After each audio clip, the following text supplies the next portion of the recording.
Hello, my loves. It is Jordyn Smith, the voice and the astrologer for this YouTube channel, Nonconformist Conscience. And today I'm going to unpack your Pisces new moon so we can all consciously work with this energy. I find that Pisces is just one of those signs that can be so hard to grasp because it's encompassing the totality of the entire zodiac. And it is this place where we can naturally spiritualize and where we can, through the natural sextile between the second house, Taurus, and Pisces, we can really fortify our inner relationship to self and strengthen our relationship to source from that which we come from. Um, but it's also this sign that can really just be tremendously hard when we're dealing with like the mundane, the day-to-day gruel um, of just being a human and having a human experience, a soul inhabiting this physical form. But as I was looking at this event chart, I don't know, I felt inspired. I felt all of these Piscean words. I felt inspired. I felt hopeful.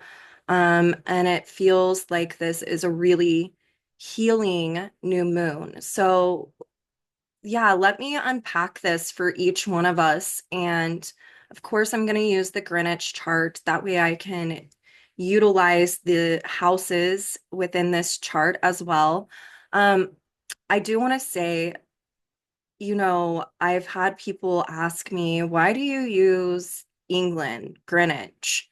Um, you know, uh, Whenever you don't live there. And it is because in Greenwich, that is um,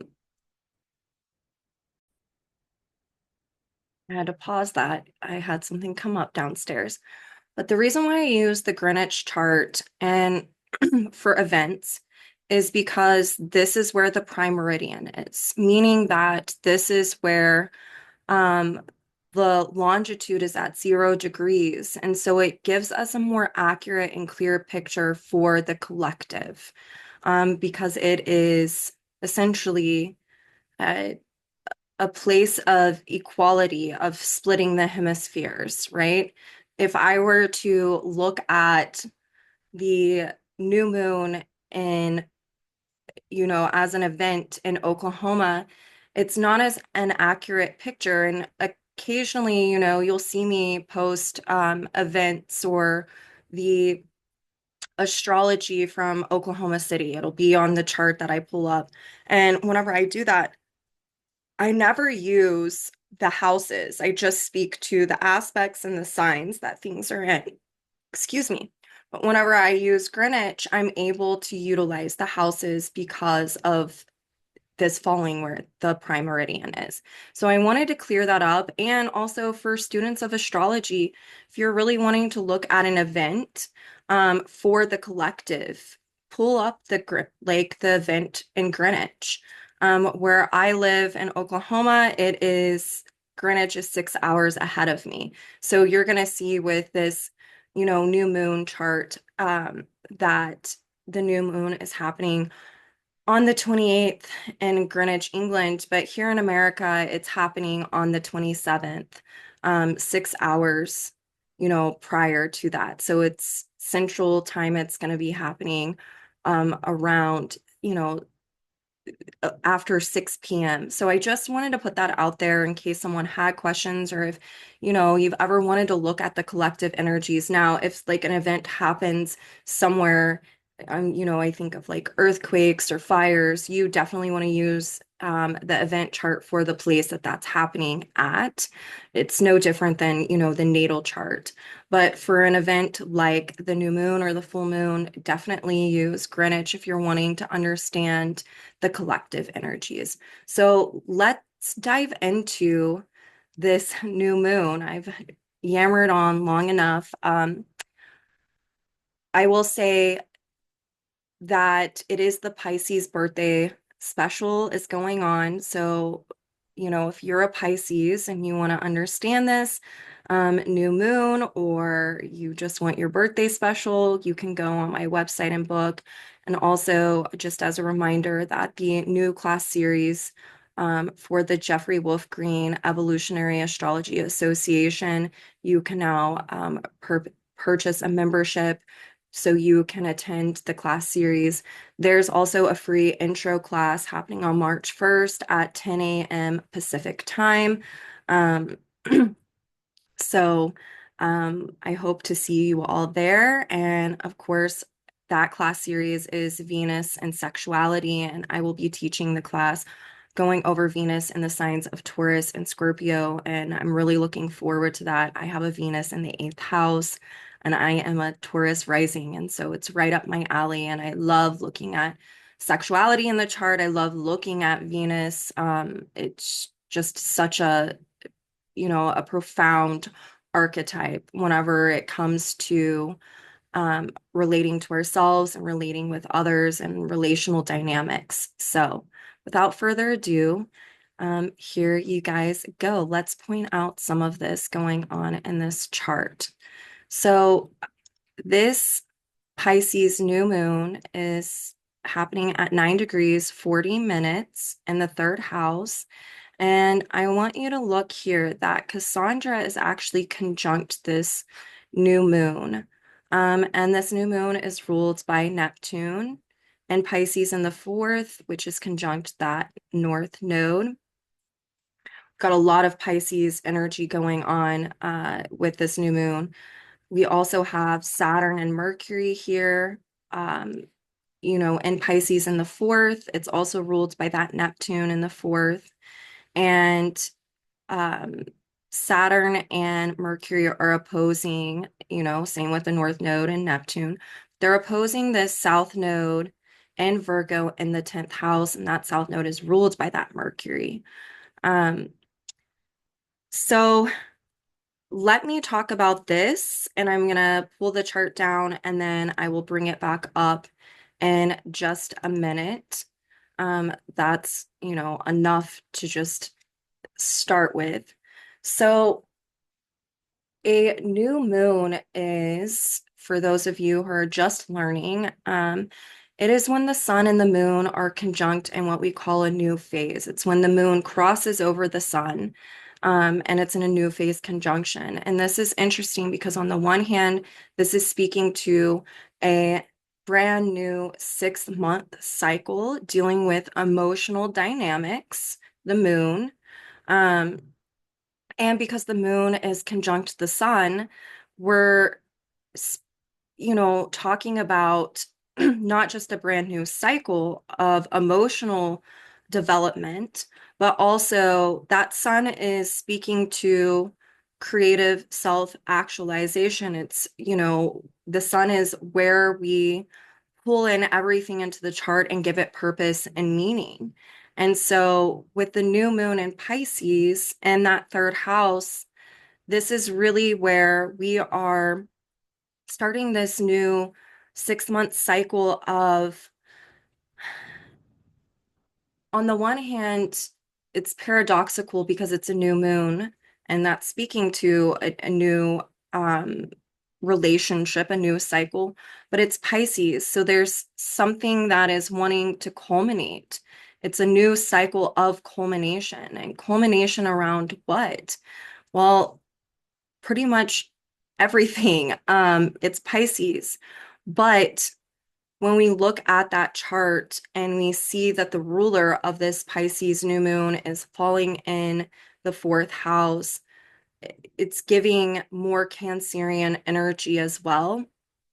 And so this is really speaking to this new cycle of culminating long-standing emotional dynamics of where um, the places in which we tend to nurture ourselves, whether it's the past way or a brand new way. It's where we're learning how to dissolve Neptune, Pisces, in that fourth house, the old ways of validating oneself, or the old ways of nurturing oneself, or the old ways of um, old patterns of security.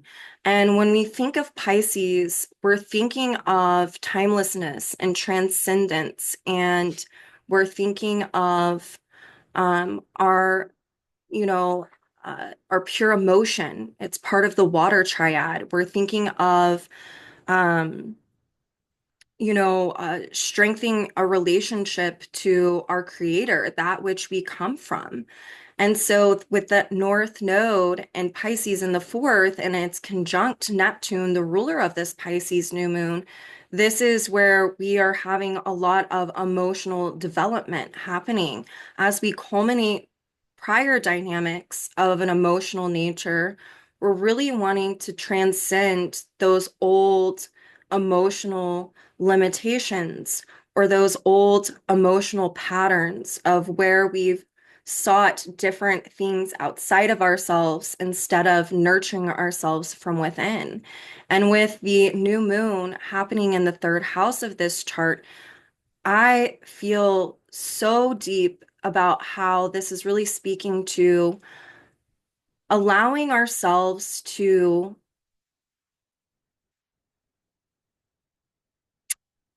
connect with messages. It's that third house Gemini dynamic of receiving messages that have to deal with what's timeless and what's universal and what's most natural for each one of us. And I love that Cassandra is conjunct this new moon. It's interesting because Cassandra is balsamic to the sun, but yet the moon itself is in a new phase to Cassandra. And so, on the one hand, again, it's this paradox of something's culminating and something new is wanting to start up.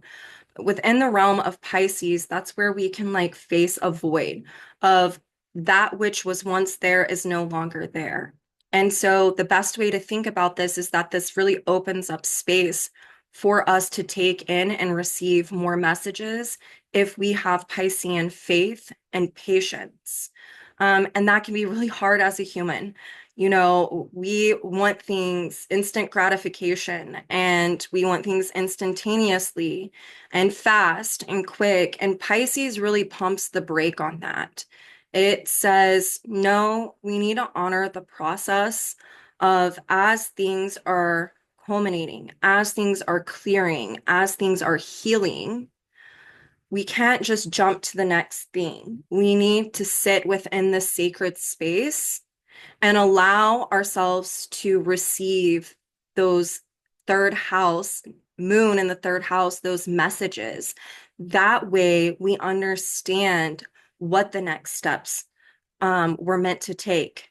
Uh, and so there's a lot going on with this new moon around receiving messages, even around our own emotional dynamics, that has more of a spiritual or a timeless quality to it. And this is really interesting to think about because we have the Virgo Pisces nodal axis right now. And that south node in Virgo is in the 10th house. And so Virgo is very much about purging and purification. It is about understanding that the value is in the effort. It's also where we can experience sadomasochistic tendencies, especially with it being in the 10th house, meaning guilt and shame and judgment are things that can really come up that we're needing to purge because it's directly affecting the ways in which we relate to ourselves and we nurture ourselves from within. And so that South Node in the 10th house is really wanting us to purge the ways in which we've structured our mind around what's been taught. For some people, this can be a time where they're really getting in touch with, you know, understanding that so much of the collective unconscious, Pisces, Neptune, is rooted in victimization, uh, blaming others, focusing on others, not focusing on self and what we can do to improve. It's also where we learn, there can be learned guilt or natural guilt. And natural guilt is earned with an E. You know, whenever I've said this story before. Whenever I was younger, I would be so hurt by my siblings and I would just say things to intentionally hurt them at different times, you know, in my teens. And I don't do that anymore because um, the natural guilt that I carry that made me feel so bad. I hurt them. You know, I don't ever want to do that again. I don't want to participate in intentionally trying to hurt someone with my words. And then learned guilt, I see this so often with women, is really around um, we've been conditioned that we can't say no, that we need to submit, Virgo, that we need to say yes all the time, that we can't have boundaries. And so that South Node in Virgo is wanting us to purge these old dynamics of where we might have had a lack of 10th house boundaries, where we gave and we have nothing left for ourselves. We've been pouring essentially from an empty cup, which is a very Piscean dynamic of not having discrimination around boundaries or where, when, and who to give to. And then feeling learned guilt for saying no, for saying, you know, I can't do this right now, or always feeling like having to say yes. So this is one dynamic. And then the other dynamic is where we have felt judged or persecuted in the past and how that's affected our inner emotional reality. And if there's healing that needs to occur around this dynamic. So there's a lot of improving upon one's sense of authority, South Node and Virgo in that 10th house, but the need to purge these old emotional dynamics in order for healing to start to take place and shape. And that means really meeting ourselves with this Piscean compassion and then allowing ourselves to sit with what is, with what was, in order to receive the message of how to move forward. And again, that's going to take patience. This can also be with that new moon in the third house, a time where we are wanting to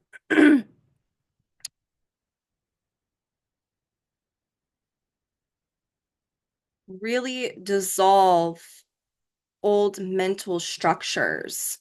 I've kind of touched on this with that South Node in Virgo in that 10th house, but it's really asking for us to look at our conditioning and how this has affected our sense of security on an emotional level. What have you learned? How have you learned to relate to yourself? How have you learned to nurture yourself? And then that South Node in Virgo in the 10th house is wanting us to improve upon being our own authority. And when we're our own authority, we ask and answer our own questions. We're able to discern correct judgment. We're able to utilize prior instances of through self-reflecting to really have an inner gnosis of this is the path to take. And so there's this process over the next 6 months of learning how to trust oneself um, and to really tap into our gut, you know, of does this feel authentic and accurate for me? Does this feel true? Pisces is like the totality of the truth, right? Whereas Jupiter and Sag are like understanding your own sense of truth, your own authenticity. Pisces is where we can understand the absolute truth. It's why sometimes we have these very Piscean disillusioning instances where all of a sudden we realized that we weren't rooted in reality, we were rooted in fantasy, Pisces. And then all of a sudden we're disillusioned because the situation or the person or whatever is not what we thought that it was. It's not what we believed for it to be. And so Pisces really has this way of getting us to confront the actual reality. And for us, there's this need for us to confront our actual emotional reality right now. Um, and this leads me also to this whole kind of deconditioning, deconstructing, dissolving old ways of structuring our consciousness, um, where Pisces is wanting us to really tap into our pure emotion. And when there's a heavy 10th house Saturnian influence, like there is in this chart, Saturn is in that fourth house.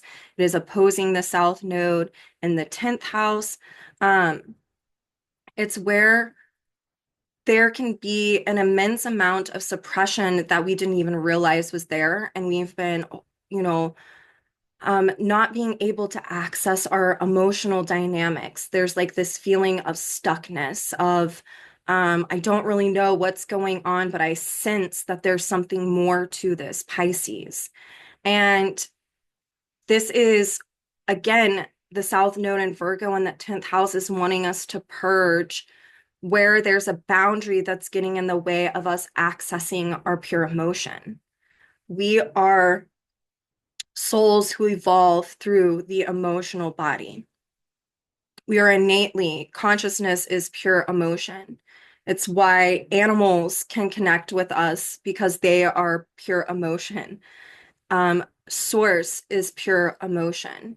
And so anything that's impeding upon us from accessing our pure emotion right now is really wanting us to dissolve those boundaries.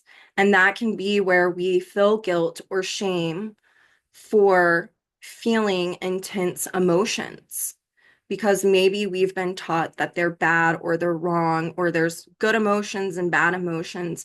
And Pisces does not discriminate against emotions. It is pure emotion. And pure emotion are powerful, intense emotions.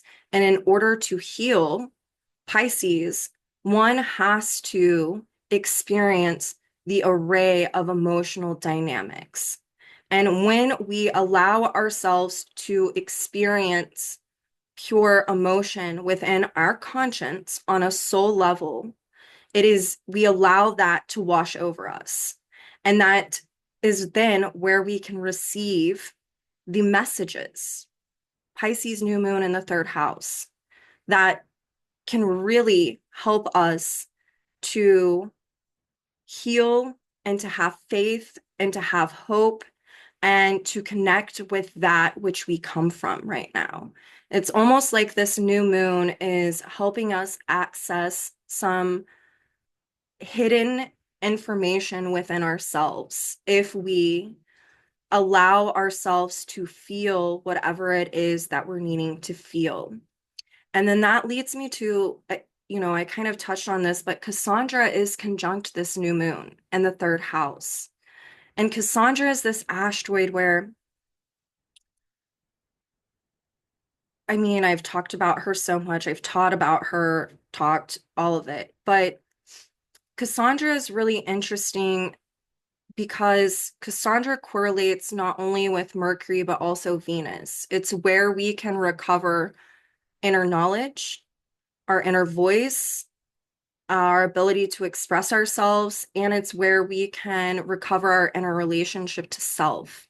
It's also where we see one speaking the truth and not being believed or heard, and the psychological toll that it takes on one. That's why there is even a psychological term that was coined, the Cassandra complex, where people can have an immense amount of PTSD from really speaking a truth and being disillusioned or feeling victimized or persecuted through being scapegoated whenever that truth is challenging someone's belief.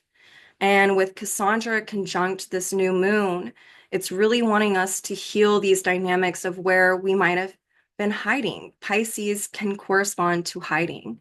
Um, and there's a natural square between Gemini and Pisces, which is typically there's can be a hiding signature for someone who has spoken the truth and has, experienced trauma from doing that. And so this is this dynamic of really wanting to heal the inner relationship to self through tapping into the higher octave of Venus, which is Neptune.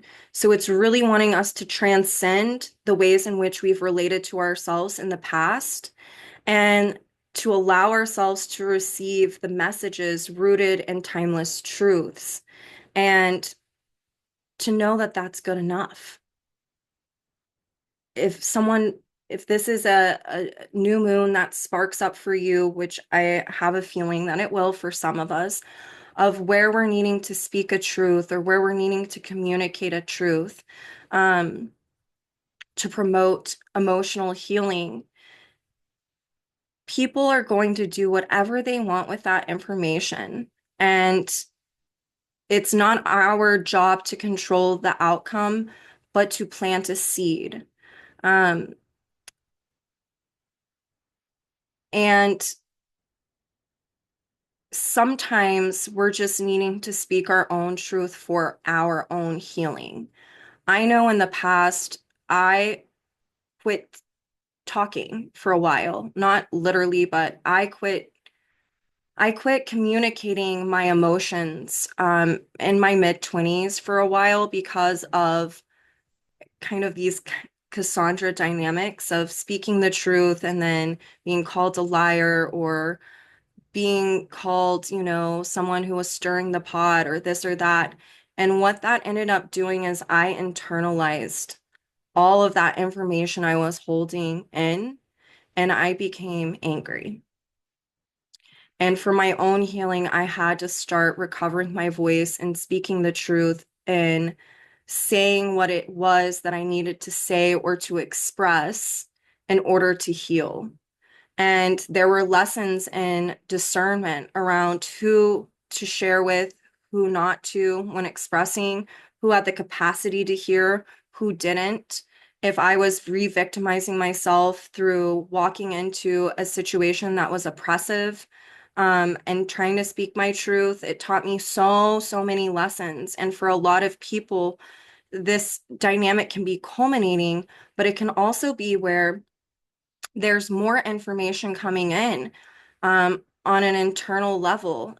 New messages are being received, and we're needing to discern, how do I share this or who do I share this with? This can even be messages around a higher purpose, a higher meaning, right? It's Pisces. There can be a higher calling right now, where we are receiving a message about a higher purpose. And the key is with that South Node in Virgo is to not make an excuse or deny that higher calling, right? It's about um, surrendering to the dynamic that there's a purpose and a meaning for information coming in intuitively in the messages that we're receiving right now. And then it becomes around trusting the process, around sharing this and who to share it with, because it can be some type of higher calling or higher meaning. There a lot of healing around the inner relationship, especially on a deeply emotional level, is wanting to take place right now. And, as I said, that Saturn and Mercury are in a new phase conjunction in Pisces in that fourth house. This is like this time of, on the one hand, I've been saying this since Saturn was in Pisces, it's really about dissolving old ways in which we've structured our consciousness. Um, But on the other hand, this is really asking for us to take accountability for our own healing on an emotional level. And then to nurture ourselves within through fortifying and strengthening our relationship to self and, with source at this moment in time. There can be these deep revelations. And this is a new moon that can bring up a lot of tears, especially if you haven't realized that you've been suppressing Saturn, 10th house. And those tears are the memories of the past, of where you've been hurt or where you've experienced grief and sadness or loss for various reasons. And it's really wanting us to allow it to flow in order for us to restructure consciousness and our own emotional dynamics. And also through that release, we can Mercury conjunct Saturn in a new phase in that fourth house, clear space to receive more messages about our own inner dynamics and how we are meant to really nurture ourselves from within in order to tap into a different way of relating to ourselves, really wanting to tap into that Neptune higher octave of Venus. Okay. So a lot can be coming up around this new moon that sparks a vision for the future for yourself, a higher purpose, a higher calling, that can actually be where you are giving messages to others that are helping them to heal because you've been doing your own inner healing, or as you're healing your own dynamics, you're able to then give that back, because now you have this emotional wisdom that you didn't have before, especially whenever you're unlocking any type of suppression or resistance to dealing with those emotional dynamics. More than anything, we are meant to feel and express and to get in touch with that pure consciousness on a deeply emotional level right now. That way we can transcend these emotional patterns of the past. It's helping us to culminate. It's helping us to receive new messages about ourselves. And the beauty in this is that it's really helping us to co-create with Source. It's helping us to help Source evolve as we evolve. And we take our accountability and ownership of our sense of authority and our own healing. So again, I can't stress enough to you that there can be so many messages. I would even say for some people, this can be where you can receive a lot of messages within your dreams at this point in time, especially over this next week, next 2 weeks. And I would definitely, with this new moon in the third house and Mercury in the fourth in Pisces, I would be keeping a dream journal by my bed and writing down whatever is coming in your dreams. What messages are you receiving? This can be something that you might not understand now, but later on in the future, it'll make a lot of sense. And essentially, it can give us a higher purpose, a vision, a dream. And yeah, just promote an immense amount of healing. So let's look further into this chart. Other thing I want to say is this new moon and Cassandra are squaring this Jupiter in the seventh house. And that Jupiter is also ruled by this Mercury. So the South Node and Jupiter both ruled by Mercury and Pisces in the fourth house. So this square is interesting. This is really wanting us to throw off the past. This square between the moon and Jupiter has a quality of liberation, of rebellion a little bit, not a little bit, a lot, a bit. And so this is really where we're wanting to, excuse me, we're wanting to throw off the past messages and beliefs of the past. That could have been, people's projected expectations and then the guilt that we feel because we couldn't live up to those expectations or it wasn't good enough or perfect enough. Again, Mercury and Pisces is ruling that South Node and this Jupiter. And so what it's wanting us to do is to throw off these limitations of the past in order to expand upon the messages that we receive. This is also where we could be having conversations with others and needing to be deeply authentic and sincere for our own healing. And there can be lessons in whether or not someone's able to hear you. And if they can't, that's okay. That's not a reflection of you. Um, you say what you need to, and then you let it go. Again, it can just be planting a seed that that person can utilize later on, even if right now they don't want to hear or receive that message. This is where we can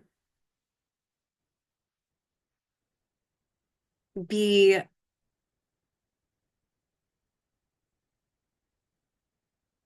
utilizing friends as teachers on some level, that Jupiter and Gemini in that seventh house. Um, and technically it's, trine to Pluto and Aquarius. There's, this dynamic of when we stay present, everything can be a teacher. We can learn something from every experience, every conversation, and there's a message in every minute of our life whenever we are able to slow down and just be present. But it's also with Jupiter in the seventh house in Gemini, it can really magnify um, these areas within our relationships with others that we're needing to learn from.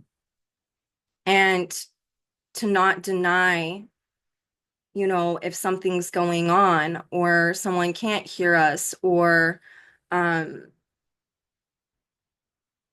not making excuses. It's really asking for us with Pisces there for us to acknowledge the actual truth if you are needing to communicate with someone. And that no matter what, good, bad, indifferent, it's still a teaching moment that can help you to throw off some past dynamic that one is needing to liberate from. This can be our beliefs that have been learned around our expectations in relationships or our beliefs around communication or the ways in which we have classified or intellectualized the dynamics within our personal one-on-one relationships. Again, it's about receiving messages, and sometimes messages are not spoken. Sometimes they're a feeling.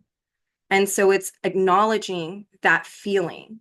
Mercury, the ruler of Jupiter, is in Pisces in the fourth house. This can be where we get a gut check, where our intuition is really kicking in on a gut level. And we are really called to honor that, to not deny it, to not suppress it, to not make an excuse for it. It's where we're meant to really recover this natural instinct uh, on an intuitive level.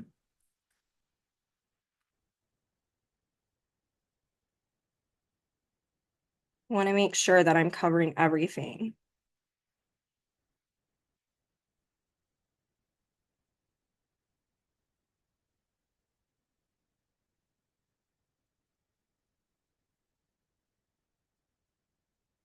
So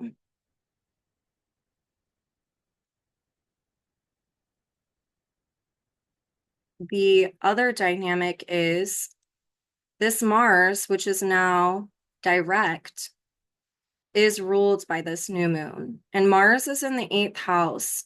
So this is really this dynamic of where we can come face to face with what constitutes our security and the need to learn about this further and to understand, is this a dynamic that is needing to be released, or is this a dynamic that needs to be metamorphosed? Is this a dynamic that needs to be confronted head on in order for healing to happen? But the Mars in the eighth house in Cancer, ruled by that moon in the third house in Pisces, is really asking for us to not be reactive, but to be responsive. And when we're responsive, it promotes more healing. And when we're responsive, it means that we're being patient and we're having discernment on what actions or what choices to make. And I feel like with this Mars in the eighth house, for a lot of us, it can be having us learn about what choice we're needing to make, how we are meant to express whatever's going on a deeply emotional level. And it's wanting us to utilize what we learned through the Mars retrograde, what we were trying to resolve, and now to put it in place. That way we can learn further and more healing can occur. So it's really having us take a look at our emotional patterns. And I love that this Mars is also trine Vesta and Hekate. Here we go.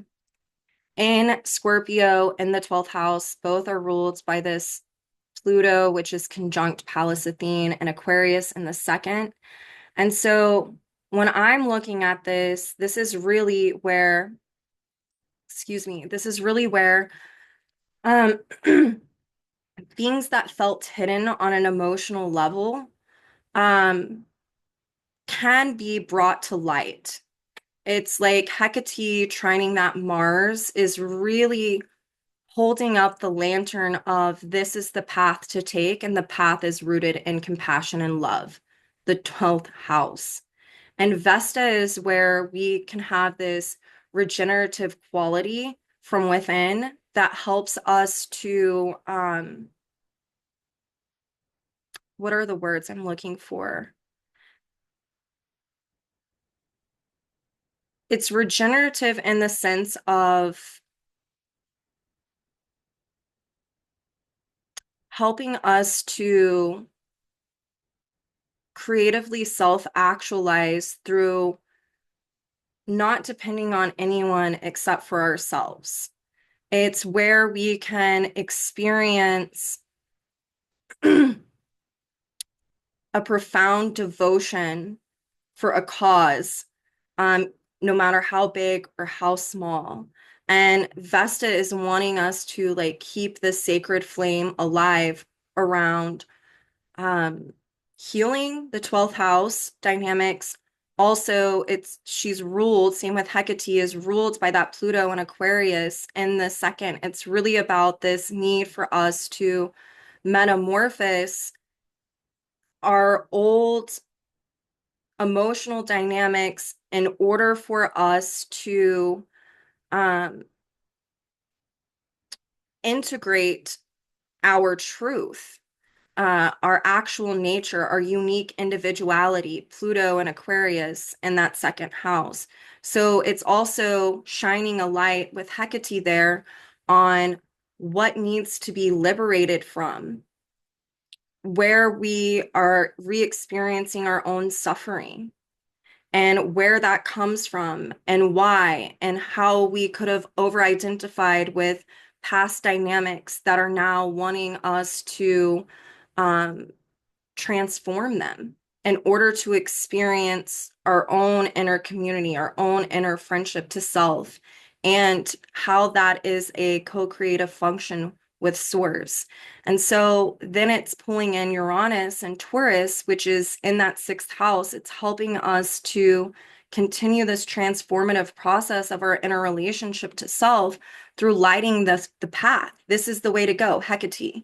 These are the parts of yourself that you're needing to recover, these emotional aspects, dealing with your emotional psychology, dealing with um, things at a deeply soul level um, that are needing to be purged, these prior traumatizing experiences that keep us in a perpetual state of crisis or in a perpetual state of disempowerment or feeling victimized or feeling a lack of self-esteem. This is really about liberating from these dynamics through getting in touch with them through the pure emotion. And I love that Hecate is conjunct Vesta because it's like saying, continue devoting yourself to this. This is a worthy cause. It's about your own evolution. It's about your own growth. It's about not being afraid to pull back the curtain on shadow aspects of self. It's about recovering fragmentation stemming from traumatic events of the past. And it's about purging them in order to transform something within yourself, improving that inner relationship to self.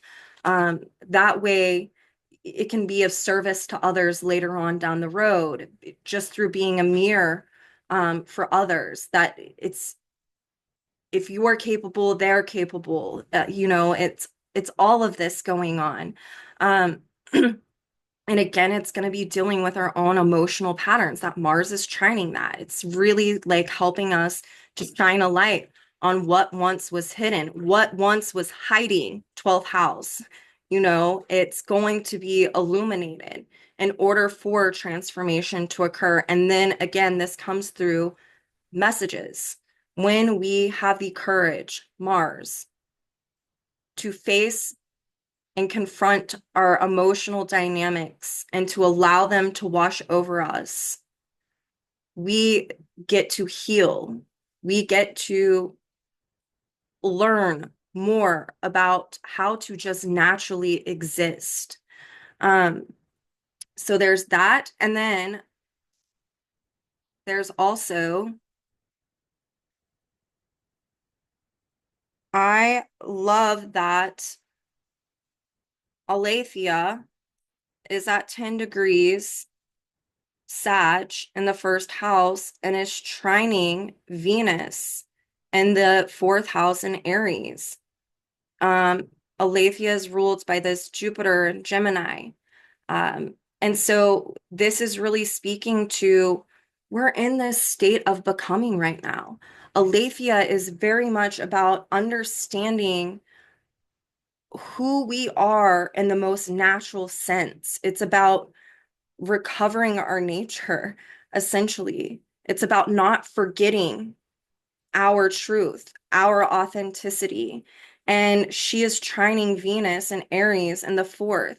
The path to that, to discovering this, to reclaiming it, is to honor that we are in a state of becoming and also to allow ourselves the freedom and independence to have the experiences that we need to have in order to start to relate to ourselves differently in a more natural way. Venus and Aries, it's about to go retrograde March 1st. It's like speaking to this. We are in a perpetual state of becoming right now. And part of that state of becoming is having the courage to relate to ourselves on a very different level, especially whenever it's dealing with our own inner emotional dynamics. It's allowing ourselves to understand the truth of who we are and to not be afraid of it, even if we've been taught that we should be afraid of certain emotions like anger or desire. It's really wanting us to get in touch with this. I also like that um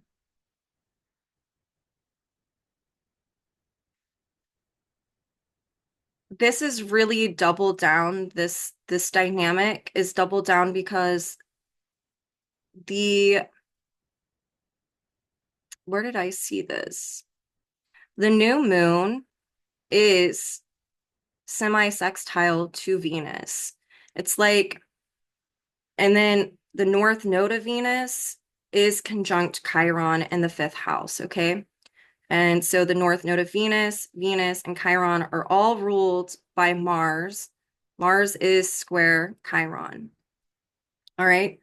So let's talk about this before I wrap this up. If you couldn't tell, this is truly about healing inner relationship to self, learning more, discovering more about how we function on a soul level through our pure conscious, and how that Venus and Aries is really wanting us to initiate this. And there are things that we're going to need to resolve throughout the Venus retrograde cycle. She's going to be retrograde in Aries, going to go back into Pisces station, and then come back through, pass over that, for a third and final time before she hits that 10-degree mark again. But how you can view this new moon is that it is wanting us to initiate learning and rediscovering how to connect with ourselves on a deeply emotional level, how to access the higher octave of Venus through Neptune. And the semi-sextile between the new moon and Venus, Venus in the fourth house and Aries, it's in a culminating phase as well, is that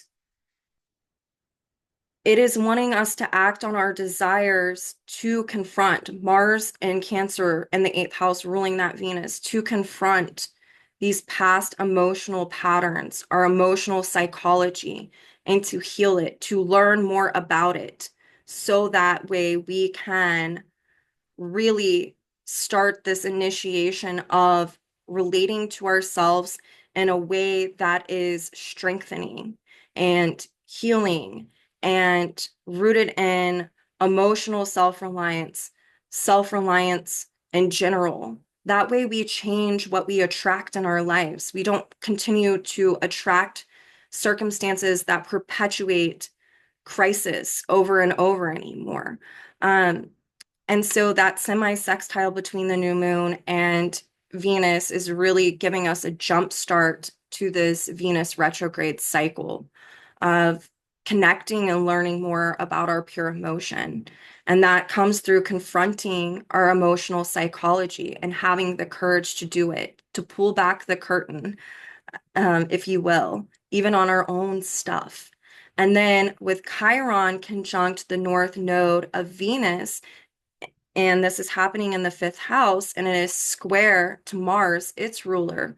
It's like through confronting, through facing, through standing face to face with oneself, we get to heal these old wounds through changing our awareness.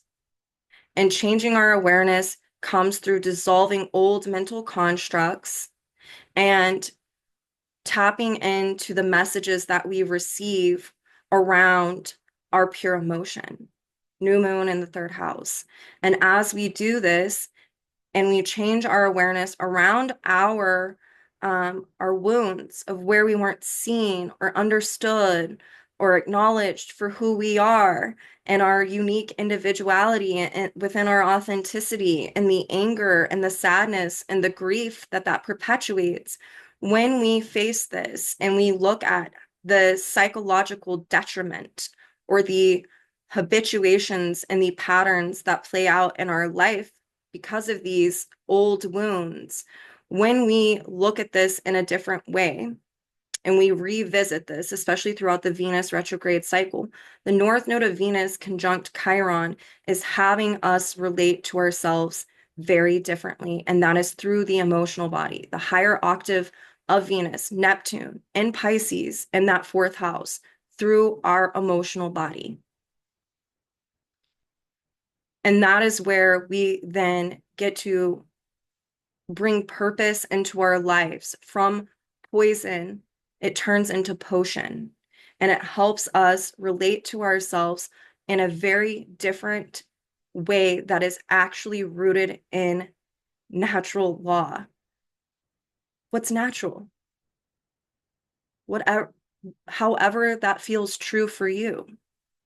And so, again, I have to say, this new moon, it to me is just absolutely profound.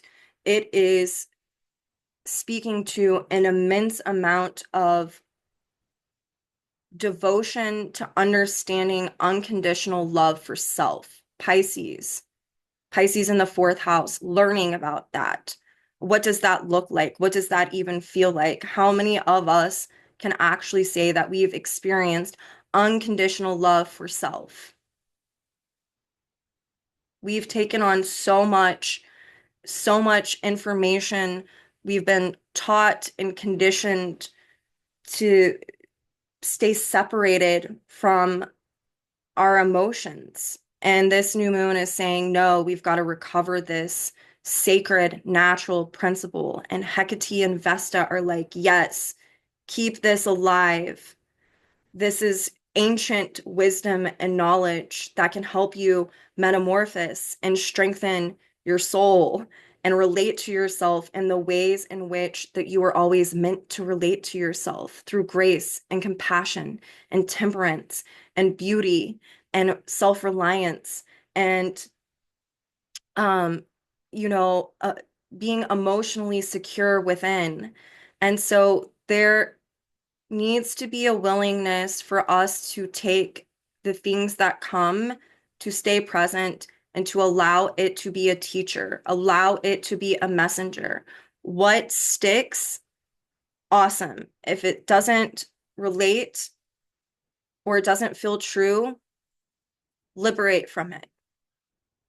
We are not here to suffer. We are here to experience the divinity from within.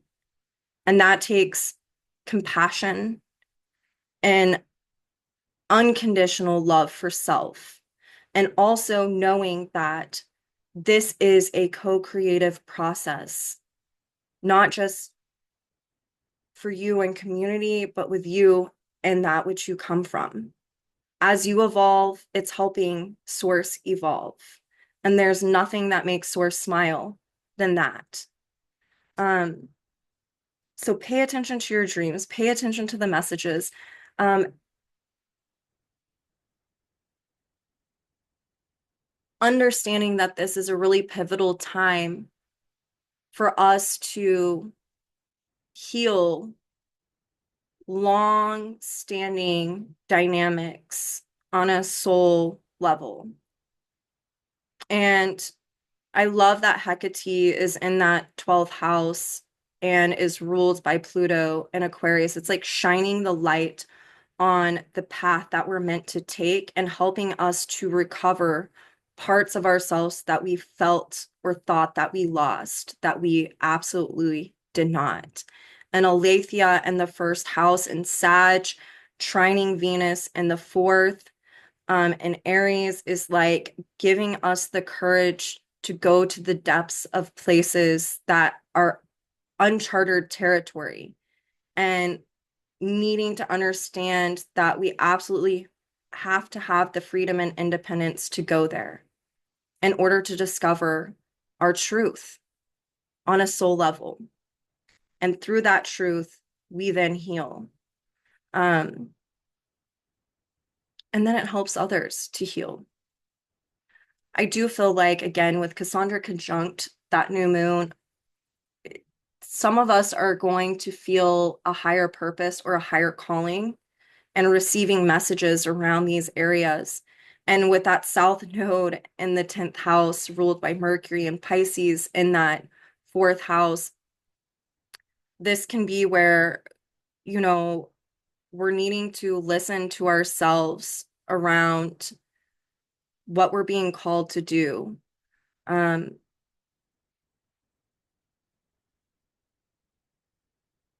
and how that when we follow that intuitive guidance, that message, that it creates a ripple effect where we're not just healing ourselves, but we're really,